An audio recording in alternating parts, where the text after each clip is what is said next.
भंवरों से लड़ो लहरों से उलझो, भंवरों से लड़ो लहरों से उलझो, कहां तक चलोगे किनारे किनारे। नमस्कार मित्रों, आज मैं लेके आया हूं एसिड का पार्ट 3, जिसमें मैं आपको एसिड बनाने की विधियां और उसकी कुछ प्रॉपर्टीज को बताऊंगा। सबसे पहले हम डिस्कस करते हैं एसिड फॉर्मेशन कैसे किया जाता है। देखिए, जो उसकी पहली विधि है वो लिखा हुआ है कि नॉन मेटल प्लस हाइड्रोजन, यानी जब किसी नॉन मेटल की रिएक्शन हाइड्रोजन के साथ कराते हैं तो एसिड तैयार होता है। उससे पहले हमको समझना ये पड़ेगा what is a non metal. देखिए, नॉन मेटल को समझने के लिए यहाँ पे हमने क्लोरीन लिया है एज अ नॉन मेटल, ठीक है। तो क्लोरीन का एटॉमिक नंबर 17 होता है, और जब हम इसका विन्यास निकालेंगे तो 2,8,7 होगा, ठीक। यानी ये सेल कंप्लीट है, ये सेल इनकम्प्लीट है, और इस सेल को इनकम्प्लीट है। तो इस सेल को कंप्लीट करने के लिए कितने इलेक्ट्रॉन, अब ये या तो इलेक्ट्रॉन दे या इलेक्ट्रॉन ले, तो ये इलेक्ट्रॉन एक किसी से ले लेगा। तो जो इलेक्ट्रॉन एक्सेप्ट करते हैं, ग्रहण करते हैं, उनको हम बोलते हैं नॉन मेटल, और जो इलेक्ट्रॉन देते हैं, रिलीज करते हैं, निकालते हैं, उनको हम बोलते हैं मेटल। ऐसे ही आपका ब्रोमीन है, सल्फर है, ये 3 नॉन मेटल लिए गए हैं, और इनकी रिएक्शन जब हाइड्रोजन के साथ हुई तो HCl, HBr और H2S प्राप्त हुआ, जो हमारे एसिड हैं। नंबर 2 पे आते हैं, नॉन मेटल ऑक्साइड। जब नॉन मेटल ऑक्साइड की रिएक्शंस हम लोग वाटर के साथ कराते हैं, ये NO2, SO2, CO2, SO3, तब हमको एसिड प्राप्त होता है, ठीक। दूसरा है, थर्ड है हमारा ऑक्सीडेशन ऑफ नॉन मेटल। मतलब जब हम नॉन मेटल का ऑक्सीडेशन, ये एक बहुत प्रबल ऑक्सीकारक है, इसका मतलब होता है ऑक्सीकरण, ये एक बहुत प्रबल ऑक्सीकारक है। तो हमें यहाँ पर एक एसिड, सल्फ्यूरिक एसिड, जिसको किंग ऑफ एसिड भी कहा जाता है, वो प्राप्त होता है। तो हमने यहाँ पर 3 समझी विधियाँ कि non metal hydrogen, non metal oxide water, और नॉन मेटल का ऑक्सीडेशन। इन तीनों टेक्निक से हम एसिड प्राप्त कर सकते हैं। अब हम डिस्कस करेंगे अम्लों के गुण के बारे में। तो अम्लों का गुण बच्चों क्या होता है? सूचक। पहला जो गुण हम बता रहे हैं वो सूचक के आधार पर डिस्कस करेंगे। सूचक मतलब इंडिकेटर्स। लास्ट वीडियो में मैंने थोड़ा सा आपको इसके बारे में बताया था, इसके बारे में पूरा वीडियो मैं बनाऊंगा और आपको दूंगा कि ये कैसे काम करते हैं। यहाँ पर आपको क्लियर समझना है कि सूचक वे पदार्थ हैं जो अपनी उपस्थिति से अम्ल और क्षार की पहचान करा देते हैं। तो हमने यहाँ पर 3 एग्जाम्पल ले रखे हैं, लिटमस पेपर, मिथिल ऑरेंज और फिनोप्थिलीन। अगर लिटमस पेपर ब्लू है और उसको एसिड में डाला और अगर वो लाल हो गया तो वो एसिड है, अदरवाइज एसिड नहीं है, ठीक।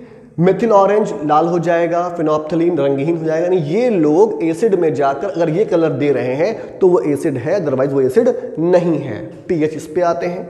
पीएच, एक साइंटिस्ट हुए हैं सोरेनसन।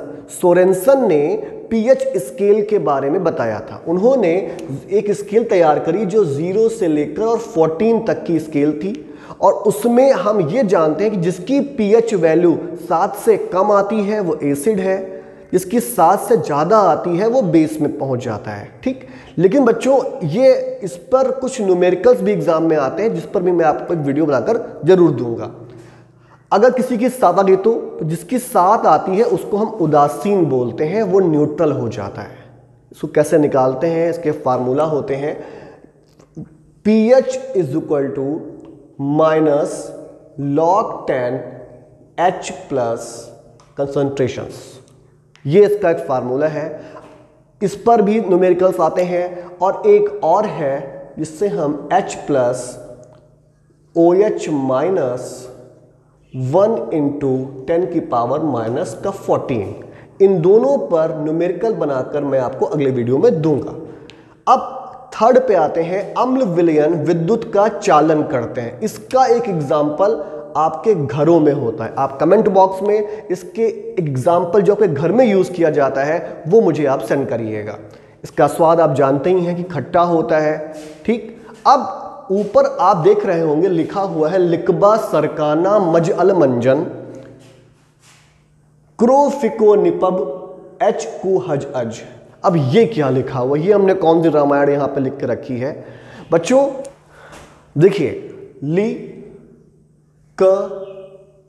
बा, लिथियम पोटेशियम हो गया लिखबा। फिर सरकाना, अब हर एक जो एलिमेंट है वो एक नाम डिफाइन कर रहा है। सर का ना, लिखबा सरकाना, मज अल मन जन, मज अल मंजन, मज अल मंजन। क्रोमियम, फी को,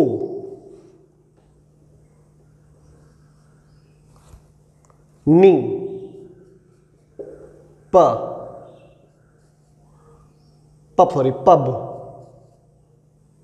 और उसके बाद हाइड्रोजन, कु, हज, अज और सोना, गोल्ड, और अब ये जो है ये हमारी मेटल रिएक्टिविटी सीरीज है, सक्रियता श्रेणी है हमारी धातुओं की।